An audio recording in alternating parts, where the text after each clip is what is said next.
बंदे हो रहे हैं जी, 2 बंदे गायब है जी। एक अनूप छलिया और रविंदर लाला, हम साथ नहीं थे, हम दूसरी गाड़ी में थे।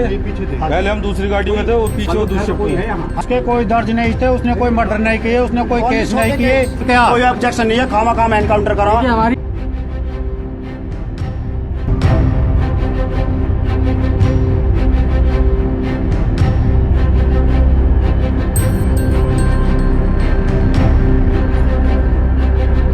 क्राइम ब्रांच के एक सीक्रेट सोर्स से इंफॉर्मेशन डेवलप हुई थी कि आरोपी हैं जिसके ऊपर 4 मुकदमे हैं, बल्लू उर्फ बलविंदर, जिसमें लूट, हथियार सहित लूट और स्नैचिंग के 4 मुकदमा दर्ज है।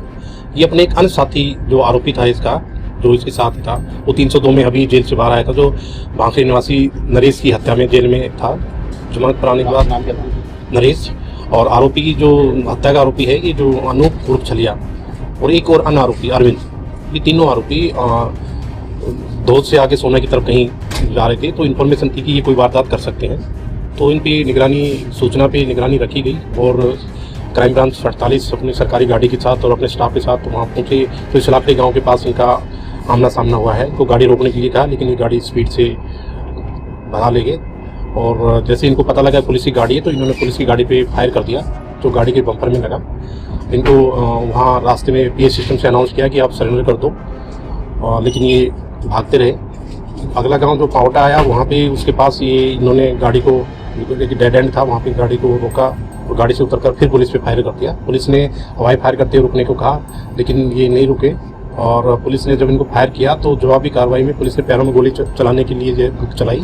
तो उसी टाइम आरोपी अपने बचाव में डक कर गया, बैठ गया, तो उसके आरोपी को गोली लगी, तुरंत वो वहीं पे गिर गया था। तो उनको आरोपियों को काबू किया गया है, तो जो साथी जो थे पुलिसकर्मी उनके साथ, जिनको बीके हॉस्पिटल लाया गया। तो आरोपी जो बलविंदर था उसकी उसमें डेथ हो गई, और जो दूसरे आरोपी जो अनूप छलिया है, जो हत्या का आरोपी है, नरेश की हत्या का, इनसे इनको काबू किया था।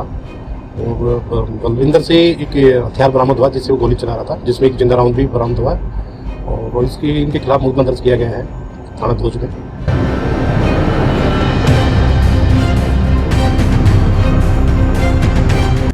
देखिए, बहुत दुर्भाग्यपूर्ण है, गाँव पाखड़ से लड़का मार दिया गया पावटे से। और दोपहर से पुलिस ने कहा है कि भाई ये मुकदमा हम दर्ज कर रहे हैं पुलिस के खिलाफ ही 302 का, लेकिन बावजूद उसके अभी तक वो मुकदमा दर्ज नहीं किया गया। पूरा इलाका यहाँ बैठा है और न्याय की उम्मीद में बैठा है, और जब तक न्याय नहीं मिलेगा, जब तक इलाका जो है ना कोई कार्रवाई वहाँ पंचायत करेंगे हम, फिर नहीं तो पूरे इलाके को जोड़ेंगे। पुलिस प्रशासन जिस तरह से लोगों की अनदेखी कर रहा है, ये गलत है। पहले से कोई मुकदमा है तो पुलिस गिरफ्तार करे, गिरफ्तार की बजाय एनकाउंटर थोड़ी।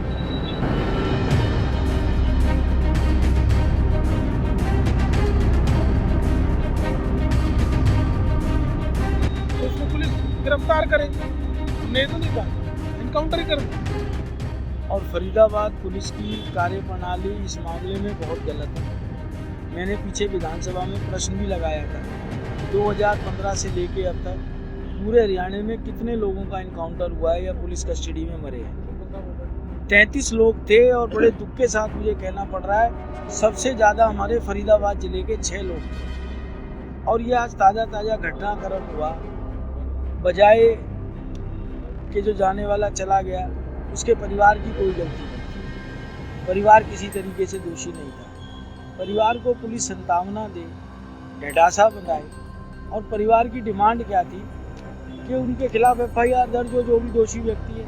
कल रात को बबलू और उसके अन्य 3 साथी मिलकपुर में मोहनराम बाबा के दर्शन करके आ रहे थे, और उनको चेकिंग के दौरान रोका गया। उन्होंने रुक कर अपनी बात रखी, और जब वो अपने गांव जाने लगे, गांव में पहुंचे, गांव में पहुंचकर पीछे से फायरिंग करके उस आदमी की छाती में गोली मार दी। अगर उनको चीना, जैसे भी कह रहे हैं, मीडिया कह रही है कि छीना झपटी का चैन झपटने में क्या आदमी को गोली मार दी जाती है? क्या उसकी हत्या कर दी जाती है? उसकी निर्मम हत्या की गोली मारकर 3 गोली उसकी छाती में मारी है। यहाँ तक कि अब तक जो कुछ हुआ है ये होता है, अगर कोई बदमाश भाग रहा है, कोई पुलिस को नहीं रुक रहे हैं, पैर में गोली मार जाती है, छाती में गोली नहीं मारी जाती। पुलिस का कहना है कि पैरों में ही गोली मारी गई थी, लेकिन वो बैठ गया था, ऐसा एक प्रेस नोट में दिया गया। ऊपर वो लगा हुआ था, अब जिसमें से दिख रहा हो ऐसा कोई बटन था? नज़दीकी से गोली मारी है।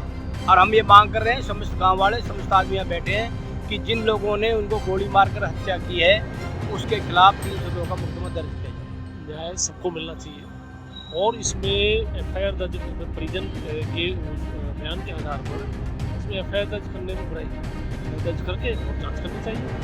जो दोषी है उसके खिलाफ कार्रवाई करनी चाहिए। कानून व्यवस्था इतनी ज़्यादा डामाडोल क्यों, जबकि ये सरकार कहती है कि अपने आप को स्वच्छ दिखाती है पूरी तरीके से। और हालात ये हैं कि हरियाणा में इतने ज़्यादा मामले हैं एनकाउंटर के और इतना ज़्यादा प्रदर्शन है, क्या कहेंगे इस तरीके से? क्या कानून व्यवस्था पूरी तरीके से काबू में नहीं है? जिसके जो मन में आ रहा है वो कर रहा है। आज आप भी यहाँ खुद प्रदर्शन पर बैठे हैं, इसका मतलब सीधा सीधा जाता है कि आप भी इस बात का विरोध कर रहे हैं कि जो एनकाउंटर है वो गलत है।